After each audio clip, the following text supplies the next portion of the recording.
ذرا سوچئے، ہماری یہ دنیا ایک بہت ہی پیچیدہ جال کی طرح ہے نا؟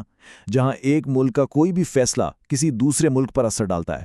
تو بس اسی جال کو سمجھنے کا نام ہے انٹرنیشنل ریلیشنز۔ آج ہم اسی دلچسپ فیلڈ کی گہرائی میں اتریں گے اور دیکھیں گے کہ آخر یہ کام کیسے کرتی ہے۔ تو آج ہم کیا کیا جاننے والے ہیں؟ سب سے پہلے تو یہی کہ بھائی یہ انٹرنیشنل ریلیشنز ہے کیا، پھر دیکھیں گے کہ اس کی شروعات کیسے ہوئی اور پھر جنگوں نے اس کی شکل کیسے بدل دی۔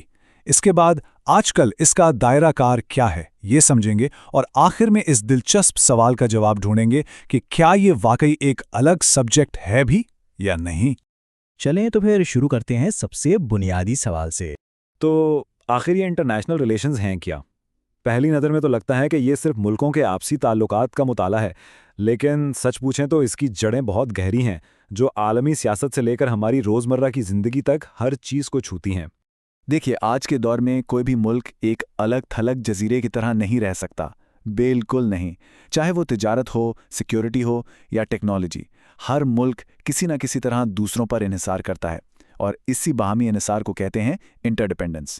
اس کو سمجھنے کے لیے ایک کلاس کی مثال لیتے ہیں۔ فرض کریں ایک اسٹوڈنٹ کے پاس نوٹس ہیں، دوسرے کے پاس کتابیں، اور تیسرا ہر ٹاپک کو اچھی طرح سمجھا سکتا ہے۔ اب امتحان میں پاس ہونے کے لیے ان سب کو ایک دوسرے کی ضرورت ہے۔ بالکل اسی طرح دنیا میں ممالک بھی ایک دوسرے پر انحصار کرتے ہیں۔ اچھا، تو کیا یہ فیلڈ ہمیشہ سے ایسی ہی تھی؟ جی نہیں، بالکل نہیں۔ چلیں ذرا ماضی میں چلتے ہیں اور دیکھتے ہیں کہ اس کی شروعات کیسی تھی جب اس کا فوکس بہت ہی محدود تھا۔ شروع میں تو انٹرنیشنل ریلیشنز پڑھنا بالکل ہسٹری کی کلاس جیسا تھا۔ ماہرین کا سارا دھیان پرانے معاہدوں اور بادشاہوں کے بیچ ہوئی بات چیت کا تجزیہ کرنے پر ہوتا تھا۔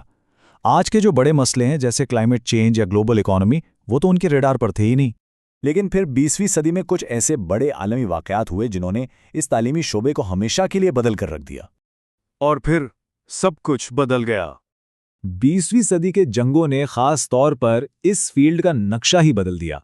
پہلی جنگ عظیم کی تباہی ہوئی تو دنیا کو احساس ہوا کہ بھائی کوئی بین الاقوامی قانون بھی ہونا چاہیے۔ پھر لیگ آف نیشنز بنی تو بین الاقوامی اداروں پر ریسرچ شروع ہوئی۔ دوسری جنگ عظیم کے بعد طاقت کا توازن بدلا، سپر پاورز کا کانسیپٹ آیا، اور پھر اقوام متحدہ نے عالمی تعاون کو اس مطالعے کا مرکز بنا دیا۔ تو جنگوں سے بچنے کے لیے ایک نیا آئیڈیا سامنے آیا، اجتماعی سلامتی یا کلیکٹیو سیکیورٹی۔ اس کا سیدھا سا اصول تھا، ایک پر حملہ سب پر حملہ۔ مطلب یہ کہ اگر کوئی ملک کسی پر زیادتی کرے تو باقی سب مل کر اسے روکیں گے، بالکل ویسے ہی جیسے پوری کلاس مل کر کسی ایک بدماش کو روکتی ہے۔ دوسری جنگ عظیم کے بعد دنیا دو کیمپس میں بٹ گئے۔ ان کیمپس کو لیڈ کر رہی تھیں دو سپر پاورز، امریکہ اور سوویت یونین۔ یہ وہ ممالک تھے جن کی فوجی اور معاشی طاقت اتنی زیادہ تھی کہ وہ پوری دنیا پر اثر انداز ہو سکتے تھے۔ اس تبدیلی نے انٹرنیشنل ریلیشنز کے مطالعے میں پاور یعنی طاقت کے تجزیے کو بہت اہم بنا دیا۔ چلیں اب دیکھتے ہیں کہ یہ سب کچھ مل کر آج کے دور میں انٹرنیشنل ریلیشنز کے وسیع اور دلچسپ شعبے کو کیا بناتا ہے۔ تو آج یہ فیلڈ کیسی دکھتی ہے؟ اب تو یہ بہت وسیع ہو چکی ہے۔ اب اس میں یہ بھی دیکھا جاتا ہے کہ ممالک اپنی خارجہ پالیسی کیسے بناتے ہیں، ان کے قومی مفادات کیا ہیں، عالمی قانون کیسے کام کرتا ہے، اور ورلڈ بینک جیسی تنظیموں کا کیا کردار ہے۔ یہ سب مل کر عالمی سیاست کی ایک مکمل تصویر بناتے ہیں، اور اسی وجہ سے اسے اکثر ایک ٹول باکس کہا جاتا ہے۔ سوچئے، عالمی مسائل کو سمجھنے کے لیے آپ کو صرف ایک اوزار نہیں بلکہ سیاست، معیشت، قانون اور تاریخ جیسے کئی اوزاروں کی ضرورت ہوتی ہے۔ انٹرنیشنل ریلیشنز آپ کو یہی ٹول باکس فراہم کرتا ہے۔ آج کل کے ماہرین جب عالمی سیاست کو سمجھنے کی کوشش کرتے ہیں تو وہ 5 بنیادی چیزوں پر فوکس کرتے ہیں۔ پہلا، اسٹیٹ سسٹم، یعنی ممالک آپس میں کیسے بات چیت اور برتاؤ کرتے ہیں۔ دوسرا، پاور فیکٹرز، مطلب کسی ملک کو کیا چیز طاقتور بناتی ہے۔ تیسرا، گریٹ پاورز اور ان کی پالیسیاں۔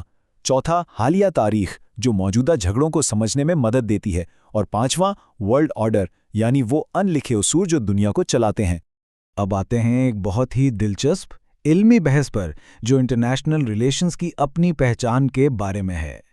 اب ایک آخری مگر بڑا دلچسپ سوال، کیا انٹرنیشنل ریلیشنز واقعی ایک الگ سبجیکٹ ہے جیسے فزکس ہوتی ہے یا تاریخ؟